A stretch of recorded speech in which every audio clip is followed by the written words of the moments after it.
Bueno chicos, buenas tardes. Vamos a comenzar con la sesión número 3 de Gastro.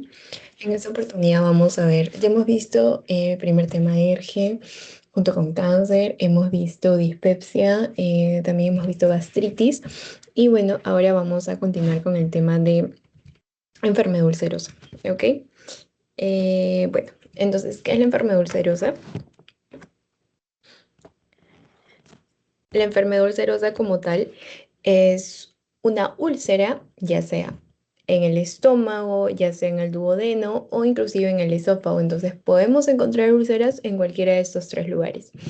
Pero ¿qué es la úlcera? Es una lesión bien localizada en una porción de la mucosa que además de penetrar a la mucosa, porque la inflamación en la mucosa gástrica, ¿qué era? Gastritis. Pero la lesión localizada en la porción de la mucosa que penetra a la muscularis puede llegar inclusive hasta la serosa y eso se considera una úlcera. Preguntas que te pueden hacer: ¿cuál es la localización más frecuente de una enfermedad ulcerosa? El estómago y el duodeno. O sea, son más frecuentes que encontremos úlceras en el estómago, en el duodeno, que en el esófago. ¿Por qué es importante encontrar esta úlcera y tratarla? Porque estas úlceras pueden sangrar o pueden convertirse a carcinoma. Recuerden que la forma más común de presentación del cáncer gástrico es una úlcera gástrica, ¿no? Ya vemos ahí la clasificación de Borman. Entonces, por eso es importante, porque puede llegar un sangrado, inclusive sangrado es lo primero, pero luego esa cavidad se puede perforar, puede hacer alguna peritonitis. Entonces, por eso hay que tener mucho cuidado porque ya sería una emergencia quirúrgica. Ok, ahora. Dentro de esto habíamos dicho que el estómago y que el duodeno son los lugares más frecuentes, disculpe, ya, son los lugares más frecuentes de ubicación. Entonces, ubicación más frecuente puede ser el cuerpo con el antro, ¿ok? Entonces, dentro del estómago, ¿cuál es el lugar más frecuente de la úlcera gástrica? La comunicación entre el cuerpo y el antro, ¿ok? Generalmente lo consideran más el antro. También podemos encontrar úlceras en la unión gastroduodenal, o sea, el píloro que te conecta con la primera porción del duodeno, ¿no? Entonces, ya sabemos acá el píloro y este es el duodeno como tal. Entonces, esta unión entre el estómago y entre el duodeno es la ubicación más frecuente. Luego tenemos otra que es la vecindad del estómago con el esófago. Aquí también se pueden formar úlceras cuando, por ejemplo, en un reflujo gastroesofágico.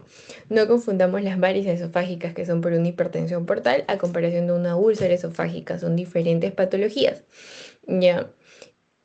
¿Cómo diferencio una erosión de una úlcera? Todo esto es endoscópicamente. Las lesiones que miden menos de 5 milímetros, ¿cómo se llaman? Erosiones.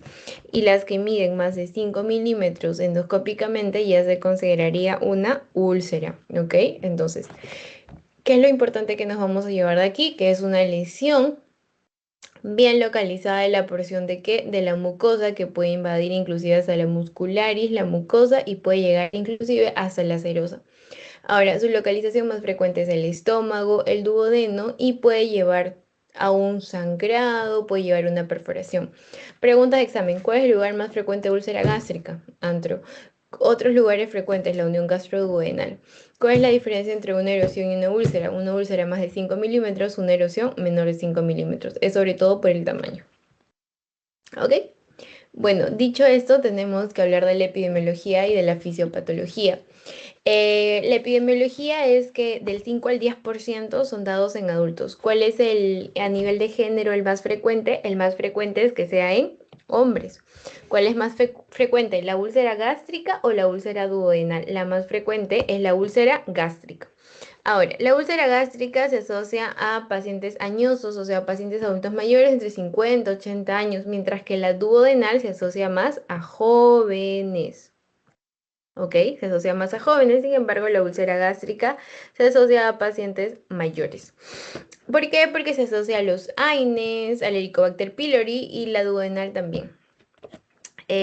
Ahora, la fisiopatología. ¿Por qué nosotros podemos formar úlceras? Porque hay un desequilibrio entre los factores protectores y los factores defensivos. Entonces, factores defensivos y factores agresivos. Los factores agresivos pues son los ácidos, son los AINES, los Helicobacter pylori. Helicobacter pylori, que es una bacteria gram negativa. El AINE, que es un fármaco gastrolesivo y una actividad ácido peptídica. Esos son los factores agresivos. Luego tenemos los factores defensivos, que son el moco, el bicarbonato, el flujo sanguíneo, las prostaglandinas, los factores de crecimiento. ¿Ok? Ya sabemos. Moco, bicarbonato, flujo sanguíneo, prostaglandinas y factores de crecimiento, que son los que protegen y revisten tu mucosa gastrointestinal o duodenal, ¿no? Luego, ¿qué pasa? Es como una balanza. Para que no se generen úlceras o lesiones, todo debe estar equilibrado, tanto los factores agresivos como los factores defensivos. Pero ¿qué pasa cuando priman los factores agresivos y disminuyen los factores defensivos? Entonces ahí hay riesgo de úlcera, ¿ok? Generalmente, cuando es úlcera duodenal es porque hay mayores factores agresivos, mientras que cuando es una úlcera gástrica es porque disminuyen los factores defensivos. Ok, entonces si te preguntan, ¿a qué se asocian las úlceras duodenales? Aumento de los factores agresivos. ¿A qué se asocia la úlcera gastrointestinal? A disminución de los factores defensivos. Ahora, dicho esto, vamos a hablar de lo que vendría a ser la fisiopatología. Tenemos la gastrina, el pepsinógeno, la úlcera duodenal y la úlcera gástrica. Diferencias. Entonces, habíamos dicho, aumentan los factores gastrolesivos, gastrina, y disminuyen los factores defensivos. En los factores defensivos pues tenemos el flujo sanguíneo, el bicarbonato, etc. Así como aumenta la gastrina, también aumenta el pepsinógeno. Ahora, ¿cuál es la diferencia entre úlcera gastroduodenal y úlcera gástrica? Como habíamos dicho, la úlcera duodenal es por más factores agresivos, entonces hipersecreción gástrica, pepsina en reposo, mientras que la úlcera duodenal como tal, la úlcera duodenal, factores agresivos. ¿Cuáles son? Actividad ácido peptídica, AINES, pylori. Mientras que la gástrica como tal son factores defensivos, ¿ok? Entonces eso hay que tener en cuenta. Los factores defensivos y factores agresivos. Aquí hay un cuadrito que es muy importante que ustedes lo sepan y que lo tengan en cuenta. Tenemos los factores exógenos, como los AINES y el alcohol. Tenemos también el ácido más la pepsina y los factores endógenos de la bilis. Todo esto nos van a formar nuestra primera línea de defensa. ¿Y cuáles son nuestras líneas de defensa? El moco y el bicarbonato. Luego tenemos nuestra segunda línea de defensa. La segunda línea de defensa es la barrera apical, la expulsión de iones hidrogeniones, los mecanismos antioxidantes, y todo esto lleva a una tercera línea de defensa que es el flujo sanguíneo de la mucosa. Y todo esto, si está en desequilibrio el moco, el bicarbonato, si está en desequilibrio los mecanismos antioxidantes, la expulsión de iones, el flujo sanguíneo de la mucosa, va a generar una lesión como tal. ¿Ok? Entonces, eso es lo importante que debes llevarte de úlceras como tal. Ahora, ¿cuál es la etiología? La etiología es por múltiples causas. Puede ir desde un Helicobacter pylori hasta los AINES. ¿Ok? Entonces, úlcera duodenal y úlcera gástrica. Si te das cuenta, el Helicobacter pylori es más frecuente en donde en la úlcera duodenal, o sea, es el 95% de las causas y el 5% son los AINES. En úlcera gástrica también prima el Helicobacter pylori, sin embargo, los AINES son los que son más frecuentes en úlcera gástrica que en úlcera duodenal. ¿Por qué? Porque los adultos mayores pues generalmente sufren de alguna patología que conlleve a sentir dolor. Entonces, estos se automedican ¿con qué? Con AINES, ¿no? Entonces, eso hay que tenerlo en cuenta. ¿Qué más? Tenemos ciertos síndromes que hacen que haya una hipersecreción gástrica, que significa que empiezan a secretar ácido clorhídrico, gastrina, etc. Entonces, el síndrome de la hipersecreción ácida, que es el síndrome de Zollinger-Ellison, tenemos mastocitosis o síndromes mieloproliferativos que hace que se genere más ácido clorhídrico. Ahora, otros factores de riesgo son estrés, tabaco, ¿ok? Ya. Entonces, dicho esto, tenemos el Helicobacter pylori y tenemos los AINES. Ya. El Helicobacter pylori, solo el 10% de ellos desarrollan una úlcera. ¿Dónde es más frecuente el Helicobacter pylori? En la úlcera duodenal, porque es el 90 al 100%. Sin embargo, también es la causa mayoritaria de la úlcera gástrica, solo que en menor porcentaje, que es el 70%. Mientras que en los AINES es más frecuente en úlcera gástrica que en úlcera duodenal. En úlcera duodenal solo representa el 10%, mientras que en úlcera gástrica representa hasta el 30%. Recuerda que en los AINES, 40% de las personas desarrollan úlcera, a comparación del Helicobacter pylori, que solo el 10% desarrollan úlcera. ¿Ya? Entonces, hasta aquí que debemos saber la etiología. La etiología es muy frecuente, la diferencia entre úlcera duodenal y úlcera gástrica. Ya sabemos que la úlcera duodenal es a predominio del Helicobacter pylori en un 90% y la úlcera gástrica es a predominio de el Helicobacter pylori. Sin embargo, el porcentaje de AINES es mayor. ¿Ya? Eso es importante. Bueno, luego de esto tenemos lo que vendría a ser la clínica. ¿Cuál es la clínica de una úlcera? Primero que va a sentir ese dolor epigástrico, ese ardor, sensación de hambre, de vacío, y puede estar localizado en el estómago o el duodeno, generalmente, ¿no? También el esófago, pero nos vamos a abarcar más en la duodenal y la gástrica. La localización es en el epigastrio, puede ser en el hipocondrio derecho o el hipoco izquierdo. ¿Cómo es el dolor? Es transfixiante. ¿Qué significa esto? Que pasa de un lugar al otro. Por ejemplo, el hipocondrio derecho al izquierdo, la fosa ilíaca derecha, la fosa ilíaca izquierda. Entonces, son transfixiantes, van de un lugar al otro y pueden penetrar inclusive hasta el páncreas, perforar, etc. ¿Y cuáles son los síntomas principales aparte del dolor, de la epigastralgia? Dispepsia, melena, palidez, taquicardia y fiebre. Ustedes ya saben qué significa dispepsia, lo vimos en la anterior clase, es un conjunto de síntomas que abarca sensación de llenura postprandial, saciedad precoz, ¿ok? Esos son fundamentalmente dolor epigástrico, ardor epigástrico, ¿no? Esos son los síntomas de la dispepsia. La melena, que son las heces oscuras, eso vamos a encontrar, ese es color negro, que vendría a ser la oxidación de la sangre, ¿no? Del hemoglobina y todo el circuito que se ve como tal. Y bueno, luego tenemos, esto podría ser signos de sangrado, igual que la palidez. La taquicardia podría ser conllevado a la fiebre si es que esta úlcera se haya perforado y está generando una peritonitis, ¿no? Entonces hay que tener mucho cuidado con las úlceras, porque las úlceras se deben tratar. ¿Por qué? Tres razones. Porque estas pueden sangrar, pueden perforarse o pueden convertirse en neoplasias. ¿Ya?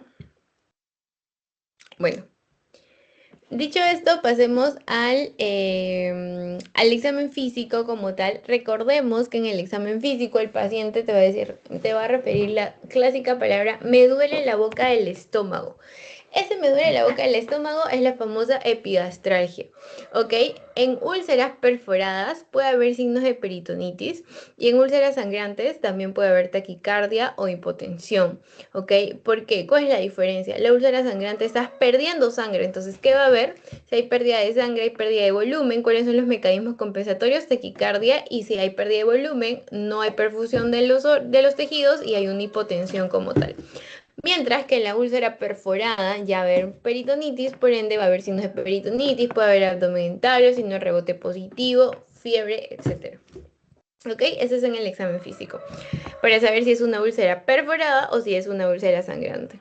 Bueno, luego de esto tenemos lo que vendría a ser el diagnóstico. En el diagnóstico tenemos la clínica y la serie de radiografía esófago-gastroduodenal, que es la endoscopía básicamente. La endoscopía es diferente a esto, porque la radiografía esófago-gastroduodenal es cuando tomas un sorbo de bario y te metes a la radiografía como tal para que capte el contraste, ¿no? Y ahí vamos a ver si es que hay alguna perforación, etcétera, ¿no? O sea, es que hay una úlcera que se tiña.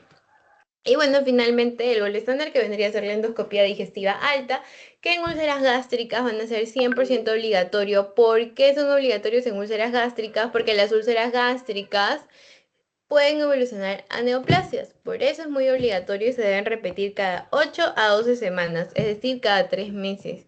Mientras que en úlcera duodenal no requieren biopsia ni endoscopía de control porque las úlceras duodenales no van a mirar a cáncer de intestino. Sin embargo, las úlceras gástricas, toda úlcera gástrica que tú encuentres en la endoscopía de tu paciente, biópsiala y hazle control. ¿Por qué? Porque puede evolucionar a cáncer gástrico. ¿Ya? Eso es muy importante. Bueno, ¿qué más? Luego de eso podemos hablar un poco acerca del tratamiento. ¿Cómo creen que deberían ser tus dietas si ustedes están sangrando? Si ustedes tienen una úlcera como tal.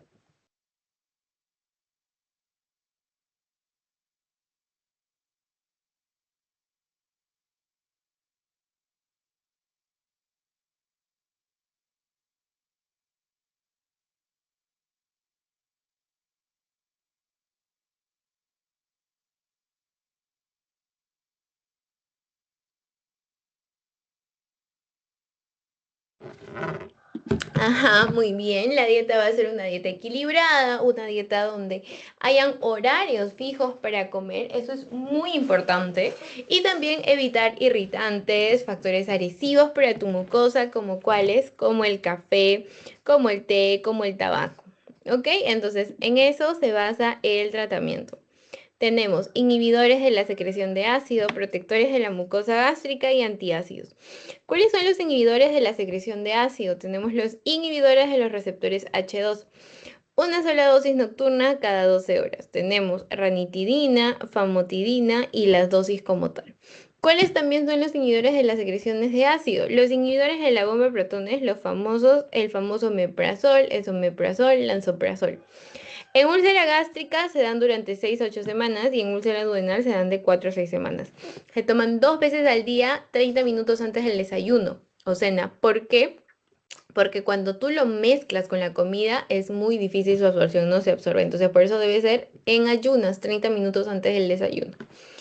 Luego tenemos los protectores de la mucosa gástrica, sucralfato, prostaglandinas, bismuto, son los que te protegen la mucosa de que siga erosionando. Sin embargo, los que inhiben la secreción del ácido, la producción de estos ácidos clorhídricos, ¿quiénes son? Los inhibidores de la bomba de protones y los inhibidores del H2.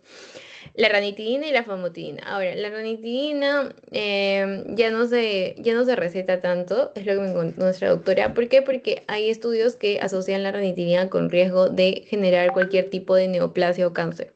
¿Ok? Entonces la ranitidina se dejó de usar por ese motivo, pero lo que sí se usa son los inhibidores de la bomba de protones, los sucralfatos, las prostaglandinas, el bismuto. ¿Ya? Dosis como tal, no tienes que aprenderte, pero sí tienes que saber cuál es un protector de la mucosa, cuál es inhibidores secretores de ácido y mínimo sí la dosis de el omeprazol, el esomeprazol, que eso sí preguntan, ¿no? 2 veces al día, 30 minutos antes del desayuno o de la cena. ¿Ya? Entonces, dicho esto, ya hablando de úlcera como tal, vamos a hablar de hemorragia digestiva alta. Ustedes saben que las úlceras se pueden perforar y pueden generar ¿qué cosa? Una hemorragia digestiva alta y es lo que vamos a hablar en estos momentos. Me permiten un minuto para hidratarme.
Listo, chicos, continuemos con hemorragia digestiva alta, donde tenemos lo que vendría a ser la epidemiología. ¿Cuál es más frecuente, la hemorragia digestiva alta o la baja? La más frecuente es la alta y por eso también es una de las más graves porque necesitamos una hospitalización, ¿ok? Entonces, la hospitalización por hemorragia digestiva alta siempre es 6 veces mayor que la de hemorragia digestiva baja. Su causa más común vendrían a ser las úlceras, porque es de lo que hemos estado hablando durante toda esta clase, las úlceras gástricas, las úlceras duodenales, y por ende son las que se perforan frecuentemente y por eso generan esta clínica de hemorragia digestiva alta. Entonces, ¿cuáles son las úlceras que más sangran? Porque tenemos las gástricas y las duodenales. Habíamos dicho que las gástricas son en el adulto mayor y la duodenal en el joven. Ambos se asocian al Helicobacter pylori, sin embargo, el que tiene mayor porcentaje de AINES vendrían a ser las gástricas, ¿no? Entonces, las gástricas, las úlceras que se encuentran en el estómago, son las que sangran frecuentemente, según un estudio, el 25 al 5%, y las de segundo lugar son las úlceras duodenales. Esas son las principales causas de hemorragia digestiva alta. Luego, en tercer lugar, tenemos las varices esofágicas, el cáncer gástrico, o una combinación de estos. Pero en primer lugar son las úlceras gástricas. En segundo lugar, las duodenales. Y en tercer lugar tenemos las varices esofágicas. ¿Ok? Entonces, si el paciente sangra, ya sea por el estómago, ya sea por el duodeno, al ser el tracto alto a nivel digestivo, vamos a encontrar síntomas altos. Entonces, ¿a qué me refiero? Puede haber hematemesis, puede haber melena, puede haber hematoquesia. ¿Qué es la melena? La melena son ese esposo negra, ese es como el caucho, que tiene, que si, por ejemplo, puedes hacer una prueba, echarle agua oxigenada y si se empieza a echar burbujas es porque verdaderamente es sangre. ¿Por qué? Porque sale negra en las heces, porque pasa un proceso de oxidación toda la sangre, la hemoglobina como tal, y va a haber melena o tú vas a observar melena si es que sangras como mínimo de 60 a 100 mililitros. Más de eso vas a encontrar melena. Menos de eso, no. Hematemesis, que vendría a ser el sangrado, la expulsión, los vómitos de sangre netamente. La hematoquesia, que es heces junto con sangre roja viva. También va a haber dolor abdominal, si es que el sangrado como tal proviene del estómago, del duodeno, hipotensión, si es que pierdes grandes cantidades de sangre, pues no hay flujo sanguíneo como tal. Recuerda que nosotros somos 5 litros de sangre, entonces si disminuye el flujo sanguíneo, ¿qué pasa? Tus órganos no se perfunden, baja la presión arterial y como consecuencia vamos a tener un mecanismo compensatorio que es la taquicardia, o sea, el aumento de la frecuencia cardíaca. El paciente va a empezar a sudar y es la diaforesis como tal. Entonces, clínica de sangrado, hematemesis, hematoquesia y melena. Además, se asocia a hipotensión, taquicardia y diaforesis, ya a consecuencia del sangrado masivo. ¿Ok? Bueno, ¿cuál es la evaluación inicial de este paciente? Debemos tener en cuenta el estado hemodinámico. ¿Por qué es importante el estado hemodinámico? Debemos ver la presión arterial del paciente, debemos ver los signos vitales para ver el tratamiento que le vamos a dar a este. Si es que el paciente dentro de su hemograma ha perdido menos, o sea, tiene hemoglobina menos de 7 gramos por decilitro, necesita una transfusión urgente. Y este paciente también, si es que está inconsciente, somnoliento, si sus signos vitales están por el piso, necesitamos intubar para proteger la vía aérea, ¿ok? Intubar para proteger la vía aérea. Ahora, algo que sí preguntan bastante es esto, que es la escala de Blatchford, que es para ver el riesgo de sangrado que puede existir para hacer los tratamientos endoscópicos como tal. Entonces, bajo riesgo es a partir de 0 a 3 puntos. Tenemos 1A, 1B, 2A, 2B y 3. 2C y 3. 1A, A de sangrado activo. Entonces acá hay un sangrado activo, necesitamos hacer un tratamiento endoscópico. 1B es un sangrado babiante. 2A es un vaso visible, o sea, en la endoscopía tú ves el vaso en la úlcera. El 2B son coágulos adheridos. A partir del 2B, 2C, 3, 2C que ya es hemantina, 3 que es el tapón de fibrina, el 3 es el que ya lo más probable es que no sangre. O sea, ¿por qué? Porque ya está taponado de fibrina. El 2C es la hemantina, el 2B es el coágulo adherido, pero estos tres últimos es muy probable que ya no necesiten tratamiento endoscópico. A comparación del 1A, 1B, 2A, debemos estar observando a nuestro paciente porque estos están con sangrado activo, sangrado babiante o vaso visible que en cualquier momento puede volver a sangrar, ¿ok? Entonces el Blatchford sirve para eso, básicamente, para ver la posibilidad de un riesgo de resangrado. ¿Ok? Y bueno, esto sería la evidencia, la sospecha de la hemorragia digestiva de origen ulceroso. Primero, si tú sospechas que hay una hemorragia digestiva a consecuencia de una úlcera, no de una varices esofágica, sino a consecuencia de una úlcera, pues el tratamiento son los inhibidores de la secreción del ácido. ¿Y cuáles son esos? Los inhibidores de la bomba de protones. Y lo vamos a dar viendo betonza por bolos de 80 miligramos con una infusión de 8 miligramos. Ok, entonces primero, ¿qué le vas a dar? Inhibidores de la bomba de protones. Ahora, el paciente está hemodinámicamente inestable, le vas a tomar una endoscopía urgente para ver cuál es el lugar de sangrado y hacer tu tratamiento endoscópico, si es que lo amerita. Entonces, en la endoscopia urgente encuentro una hemorragia por úlcera, que es un estigma de hemorragia. Tenemos sangrado activo, tenemos vaso visible no sangrante, coágulo adherido. Entonces, el sangrado activo tenemos que hacer un tratamiento endoscópico. ¿Cuál es el tratamiento endoscópico? Entras con tu endoscopio por la boca e inyectas adrenalina en el sitio para que deje de sangrar. Junto a esto puedes hacer un método térmico, puedes poner clips, puedes hacer una inyección de trombina o esclerosante. Pero por eso, le das en bolo, inhibidores de la protones, le haces una endoscopía y si hay sangrado activo, lo tratas endoscópicamente. Si hay un vaso visible que no es sangrante, también haces un tratamiento endoscópico. Entonces, habíamos dicho, sangrado activo, sangrado babiante y vaso visible, los tres haces tratamiento endoscópico. Ahora, si hay un coágulo adherido, que es, a ver, tenemos 1A, 1B, 2A, tenemos 2B, 2B, 2C, 2C y 3 no necesitan tratamiento endoscópico, pero el 2B dijimos que era coágulo adherido, ¿verdad? Miren acá, coágulo adherido. Entonces, este 2B vamos a desprender el coágulo y si es que el paciente sangra al desprender el coágulo empieza a sangrar o se ve un vaso visible, necesitamos hacer tratamiento endoscópico. Pero si al desprenderlo hay ausencia de signos, no hay vaso visible, ya no va a sangrar y consideras que el paciente no va a sangrar, pues valoras el tratamiento con inhibidores de la protones intravenosos. Continúas con eso. Entonces, todo paciente que ya no tenga sangrado activo en la endoscopía, vas a continuar con el tratamiento de inhibidores de la protones vía oral, ya no endovenoso. Los bolos eran al principio, ahora es vía oral. Que también es importante hablar, es hablar del control de la hemorragia. Siempre mantener tratamiento con hidroxaprotones porque ellos disminuyen la secreción de ácido, entonces es importante controlar la hemorragia.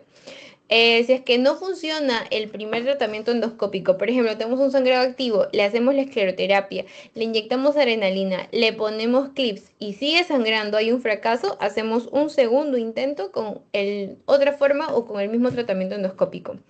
Si ya el paciente fracasa y sigue sangrando, no hay respuesta al tratamiento endoscópico. ¿Quién es que lo hace? El gastroenterólogo. Si es que no hay respuesta, vamos a pasar a una cirugía o a un tratamiento ya angiográfico, que lo puede hacer bien el cirujano, bien el cardiovascular. Entonces, por eso, la primera opción siempre es bolo intravenoso de inhibidores de la protones, 80 miligramos en bolo. Luego de eso, simultáneamente, paciente médicamente estable, ¿qué le hago? Le hago una endoscopía.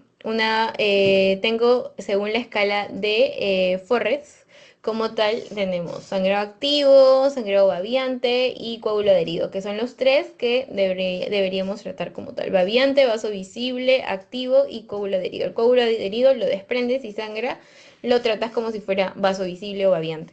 ¿Ok? Y si no hay ausencias de signos o de resangrados, pues continúa con tratamiento de inhibidores en la protones, que es el omeprazol, pero ya vía oral. Pero ¿qué pasaría si es que en el tratamiento endoscópico el paciente sangra, falla una vez, le vuelven a hacer, falla segunda vez, el paciente sigue perdiendo sangre, entonces le voy a mandar a cirugía o en tratamientos angiográficos que tenga que ver ya netamente con la arteria que esté sangrando, con el vasito que esté sangrando? ¿Ok?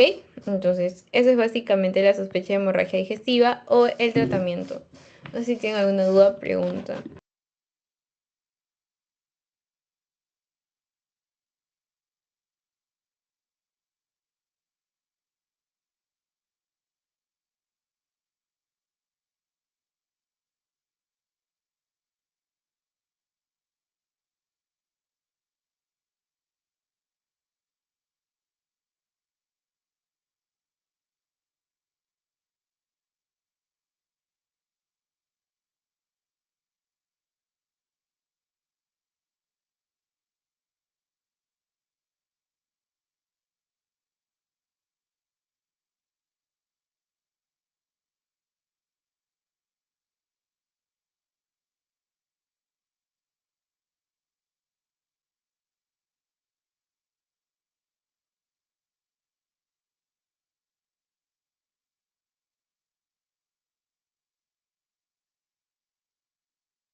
Bueno, chicos, vamos a continuar con las preguntas. Les voy a dar 2 minutos para que puedan leer esa pregunta y resolverla. Y la comentamos después.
Chicos, dice, la relación fisiopatológica de la úlcera peptídica y los AINES se caracteriza por úlcera peptídica, llaman tanto a la úlcera gástrica como la úlcera duodenal. Entonces, ¿qué pasa con los AINES? ¿Qué es lo que hacen los AINES en nuestro cuerpo? Recuerda que los AINES son gastrolesivos, entonces generan daño en nuestro cuerpo. Primero, ¿solo se ulcera la mucosa gástrica? No, porque también habíamos dicho que podría ir a la muscularis y a la serosa. Más del 50% de los usuarios mostrará úlceras, no. Habíamos dicho que había cierto porcentaje para los de AINES y para el Helicobacter pylori. El Helicobacter pylori solo el 10% de los pacientes hacían úlceras. Ninguna de las alternativas es correcta, no sé, vamos a verlo. Depende de la presencia del Helicobacter pylori para su efecto patogénico. No tiene nada que ver. Una cosa es un causal del Helicobacter pylori y otra cosa es un causal de AINES. AINES vendrían a ser gastrolesivos de por sí y el Helicobacter pylori pues genera patógenos, ¿no? Por ejemplo, el CAG-A, el BAG-A, las adhesinas, etcétera, que hacen que el Helicobacter pylori pueda vivir en esa mucosa tan gástrica y hacer tan ácida y hacer su efecto. Entonces, ¿qué es lo que hacen los AINES? Duplican el riesgo para úlcera péptica y además las complicaciones que se atrae. ¿Por qué? Porque puede generar una perforación, puede generar un sangrado. ¿Ok? Entonces esa sería la clave correcta. Les doy 2 minutos para que puedan hacer esta pregunta también.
Bueno, siguiente pregunta. Dice que es una mujer de 19 años, estudiante universitaria que hace 2 meses presenta epigastralgia urente, o sea, quemante, meteorismo y mala digestión. Examen físico sin alteraciones. ¿Cuál sería su diagnóstico más certero? Acá hay algo muy importante que te dice que el examen físico es sin alteraciones. ¿Ok? ¿Cuál sería la conducta a seguir? Gastritis, hacer una test uriasa, dispepsia, erradicación de Helicobacter pylori, gastritis, ecografía abdominal. Para la gastritis, en primer lugar, no se pide ecografía abdominal, lo descartas. Para la dispepsia tampoco se pide ecografía abdominal. Te quedarías dispepsia tipo ulcerosa, tratamiento empírico con bloqueadores de inhibidores de protones, gastritis, test de uriasia y dispepsia, erradicación de Helicobacter pylori. Acá hay algo también súper importante, es el meteorismo y la mala digestión. ¿Qué te haría sospechar exactamente de una dispepsia tipo ulcerosa? Y el tratamiento son inhibidores de la bomba de protones vía oral si es que el paciente está estable y si no le haces bolos hasta que se estabilice y haces la endoscopía como tal. La gastritis pues son dolor en el epigastrio, ¿no? Básicamente eso, gases. Pero aquí te dice que hay mala digestión, meteorismo y epigastrial urgente. Y aparte el examen físico está sin alteraciones y ella lleva 2 meses con esto. Es una joven que probablemente tenga una úlcera duodenal también. ¿Ok? Esa sería la clave. Ahora también les voy a dar 2 minutos para que puedan resolver esta pregunta.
Bueno, ahora sí, ¿tiene alguna clave?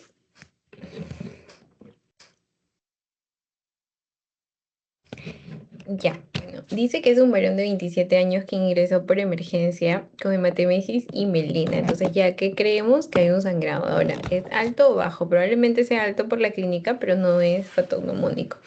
La hemoglobina está en 8 gramos, ha sangrado bastante, y la presión está en 90/60, ya está por la hipotensión. Frecuencia cardíaca de 110, ¿por qué? Porque hay una taquicardia compensatoria y se le realiza una endoscopía y que se diagnostica una úlcera gástrica prepilórica, que es un Forrest 2A. ¿Y qué habíamos dicho en el Forrest 2A? Porque era 1A, 1B, 2A, 2B, 2C y 3. Habíamos dicho que estas tres que pasaban sí o sí se hacían tratamiento endoscópico. Este dependía. Entonces, la úlcera gástrica es tipo 2A. El enfoque terapéutico es que hay riesgo de sangrado. ¿Qué era lo primero que se hacía? Se le daba eh, inhibidores de la bomba de protones en bolo, viendo venoso, y se hacía el tratamiento endoscópico, ya sea clipaje, inyección de adrenalina. Entonces se realiza una terapia endoscópica y se da un esomeprazol endovenoso en infusión continua. Muy bien. Realizar terapia endoscópica y sucralfato. El sucralfato es un protector, pero no es el de primera opción que se utiliza. No necesita terapia, sí necesita porque es un sangrado activo, babiante, un vaso visible. El 2A es un vaso visible. Transferencia a cirugía. Cirugía es si el segundo tratamiento endoscópico no funciona. Realizar tratamiento por radiología intervencionista tampoco es la clave. Entonces, ¿cuál es la clave correcta? La A. ¿Ok? Bueno, ya para ir finalizando, esta es la última pregunta. También les voy a dar 2 minutos para que puedan leerlo y llegar a su respuesta.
Ya listo, listo chicos, para finalizar vamos a hacer esta última pregunta que dice que es una mujer de 36 años que ingresa a emergencia por hematemesis y melena con hemoglobina de 8, la presión es de 90, frecuencia cardíaca en 110, se realiza tratamiento endoscópico, se realiza una endoscopia y se diagnostica una úlcera Forres tipo 1A. Si se dan cuenta, es la misma pregunta, lo único que ha cambiado es el Forres. Tiene síntomas de sangrado, tiene hemoglobina baja y signos vitales relacionados con hemorragia. Entonces, si el Forres es 1A, es un sangrado activo que sí o sí necesita tratamiento endoscópico, que va a tratamiento endoscópico junto con bolo de inhibidores de la bomba de protones, ¿no? Entonces, realizar terapia endoscópica, muy bien, realizar terapia endoscópica y administrar octetride, no, omeprazol endovenoso, muy bien en infusión continua, esa es la clave. Transferencia cirugía, cirugía se hace es que son 2 veces, ¿verdad? 2 veces han fallado el tratamiento endoscópico, realizar terapia endoscópica y sucralfato del 10 milímetros, no, tampoco es sucralfato, es inhibidores de la bomba de protones, omeprazol, etcétera. ¿No necesita terapia endoscópica? Sí necesita terapia endoscópica. Si me hablaras de un Forres tipo 3, ahí sí no necesitaría. ¿Ok? Entonces la clave es la B. Muy bien. Y bueno, aquí hay una preguntita más para que puedan resolverla.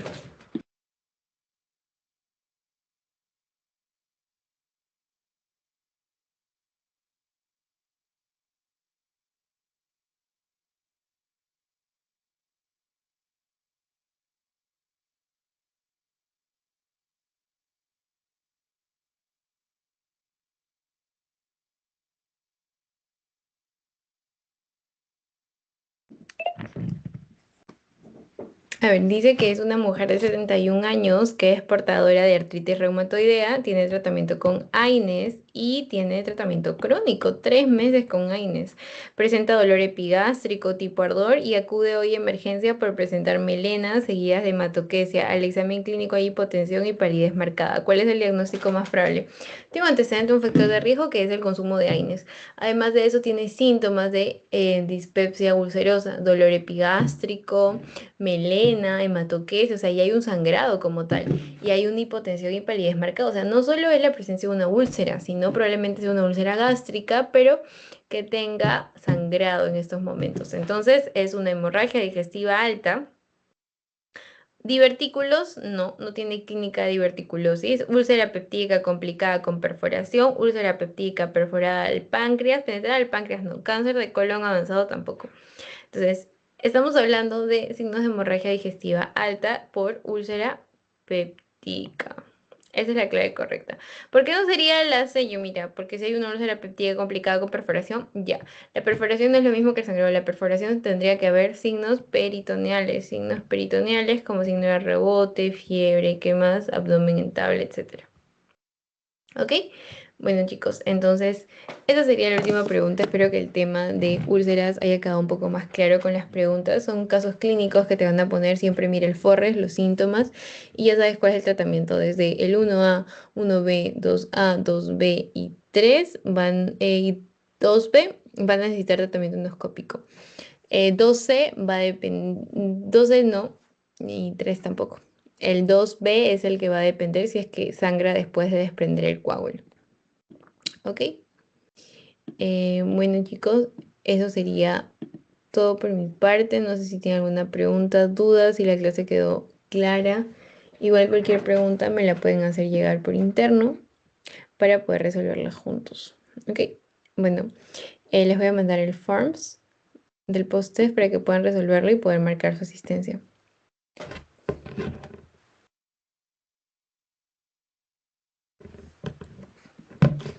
Ok chicos, entonces bueno, muchas gracias por acompañarme en esta sesión y nos vemos la próxima sesión.